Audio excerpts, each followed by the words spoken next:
और बात पश्चिम बंगाल की। पश्चिम बंगाल में एसआईआर को लेकर लगातार सियासत गरमाई हुई है। इस बीच बीजेपी ने ममता दीदी टीएमसी की सरकार पर एक बार फिर से आरोप लगाया है कि उनके कार्यकाल में पश्चिम बंगाल में साल दर साल बड़ी संख्या में वोटरों का इजाफा होता रहा है और इसके पीछे ममता दीदी की वोट बैंक की राजनीति रही है। सीधे तौर पर बीजेपी ने आरोप लगाया कि वोट बैंक की राजनीति चलते अपनी सियासत को बनाए रखने के लिए ममता दीदी और टीएमसी ने यह लगातार किया है, घुसपैठियों को वोटर लिस्ट में शामिल कराया। इस बीच में कई प्रकार की सही जानकारी और गलत जानकारियां बंगाल में सोशल मीडिया के द्वारा फैलाई जा रही, जिसको लेकर चुनाव आयोग सतर्क हुआ है। उसने फैक्ट चेकिंग करना भी शुरू कर दिया। क्या है पूरी खबर, देखिए इस रिपोर्ट में। पश्चिम बंगाल में एसआईआर पर जारी सियासत में एक नया मोड़ आ गया है। भाजपा ने ममता बनर्जी सरकार पर गंभीर आरोप लगाया है। भाजपा का कहना है कि ममता सरकार में हर साल बड़ी संख्या में नए मतदाताओं का नाम मतदाता सूची में जोड़कर राज्य में डेमोग्राफी बदलने का काम किया जा रहा है। बंगाल में पिछले 10 वर्षों में नए मतदाताओं की संख्या 1,33,68,790 है। साल 2014 से 2024 के बीच पश्चिम बंगाल की मतदाता सूची में इतने नए मतदाताओं के नाम जुड़े हैं। इस आंकड़े पर सवाल उठने का कारण यह है कि बंगाल में एसआईआर शुरू होने के पिछले वर्ष तक जहां हर साल औसतन 18 लाख नए नाम जोड़े गए, वहीं ड्राफ्ट लिस्ट प्रकाशित होने तक नए मतदाताओं के आवेदन जमा होने की संख्या मात्र 3,31,075 है। भाजपा नेता ने ममता सरकार पर गलत तरीके से दस्तावेज जारी करने का आरोप भी लगाया है। यहाँ डेमोग्राफी पूरा चेंज। अभी क्यों आप 50 साल 60 साल का आदमी को बात सर्टिफिकेट दे रहा है? अभी क्यों आप जो ओबीसी को रिकॉग्नाइज नहीं किया सुप्रीम कोर्ट हाई कोर्ट ने, आप उनको ओबीसी बना के सर्टिफिकेट दे रहा है? आप आईसीडीएस का लिस्ट को एक्सेप्ट करने के लिए क्यों दबाव बना रहा है?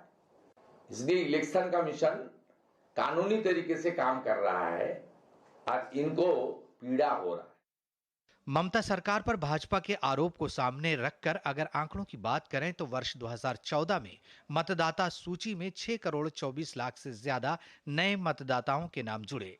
वहीं 2015 में 6 करोड़ 37 लाख, 2016 में 6 करोड़ 55 लाख, 2017 में 6 करोड़ 70 लाख, 2018 में 6 करोड़ 82 लाख, 2019 में 6 करोड़ 97 लाख, 2020 में 7 करोड़ 19 लाख, 2021 में 7 करोड़ 32 लाख, 2022 में 7 करोड़ 43 लाख, 2023 में 7 करोड़ 52 लाख और 2024 में 7 करोड़ 58 लाख से ज्यादा नए मतदाताओं के नाम मतदाता सूची में जुड़े। वहीं चुनावी वर्षों में इन आंकड़ों में तेज वृद्धि दर्ज हुई। 2014 में 32,29,000 से ज्यादा नए मतदाता जोड़े गए। वहीं 2016 में 26,33,000, 2019 में 20,67,000, 2021 में 20,45,000 और 2024 में 14,30,000 से अधिक नए मतदाताओं के नाम वोटर लिस्ट में जोड़े गए। हालांकि टीएमसी एसआईआर को लेकर अपने एजेंडे पर अडिग है और एसआईआर को लेकर चुनाव आयोग को लगातार निशाना बना रही है।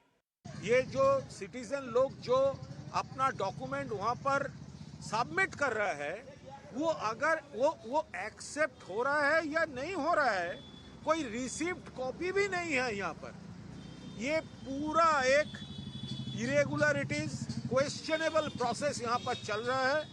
बंगाल में एसआईआर को लेकर तृणमूल कांग्रेस का भ्रामक प्रचार जिस स्तर पर पहुंच गया है, उसे देखते हुए अब चुनाव आयोग ने भी फैक्ट चेक शुरू कर दिया है। ब्यूरो इनपुट के साथ सौरभ दत्ता की रिपोर्ट, डीडी न्यूज। तो वहीं पश्चिम बंगाल की मुख्यमंत्री ममता बनर्जी के खिलाफ आगामी चुनाव से पहले राज्य में असंतोष बढ़ता दिखाई पड़ रहा है। एसआईआर को लेकर पहले से ही घिरी ममता सरकार अब एक बार फिर से भ्रष्टाचार के आरोप में घिरती दिखाई पड़ रही है। एक तरफ बंगाल में अपर प्राइमरी शिक्षक भर्ती की प्रक्रिया को लेकर मामला गरमाया हुआ है, तो दूसरी ओर 16 दिन से जारी आशा कर्मियों के धरने पर टीएमसी सरकार ने चुप्पी साध रखी है। युवाओं के भविष्य के साथ खिलवाड़ के मुद्दे पर बीजेपी ने सीएम ममता बनर्जी और टीएमसी को जोरदार तरीके से उस पर हमला बोला है। बंगाल में ममता दीदी के खिलाफ हल्ला बोल। शिक्षक भर्ती प्रक्रिया में कैसा झोल। भ्रष्टाचार पर ममता सरकार की खुली पोल।